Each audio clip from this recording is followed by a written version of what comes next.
Hello అండి, welcome to మా ఇంటి మన్పా కిచెన్. ఇవాళ స్పెషల్ తిన్న కొద్దీ తినాలనిపించే మజ్జిగ చారు చేసుకుందాము.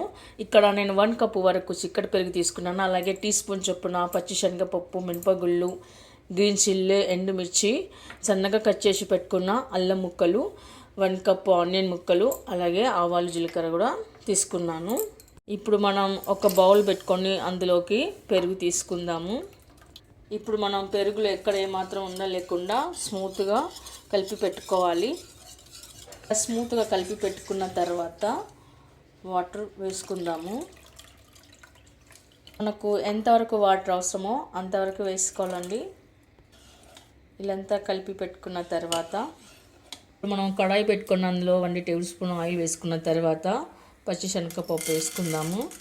తర్వాత మినపగుళ్ళు, ఆవాలు జీలకర్ర, ఎండుమిర్చి, కరివేపాకు, అల్లం ముక్కలు, కట్ చేసి పెట్టుకున్న ఆనియన్ ముక్కలు, గ్రీన్ చిల్లీ, సాల్ట్.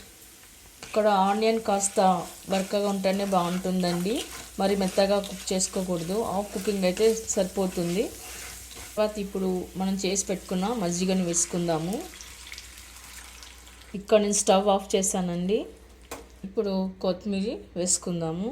ఓకే అండి, చూసారుగా ఈ మజ్జిగ చారు రైస్లోకి చాలా సూపర్గా ఉంటుందండి. ఈ సమ్మర్లో దీన్ని మనం రైస్లోకి తినొచ్చు, లేదా అలాగే నేరుగా కూడా తాగేయచ్చు.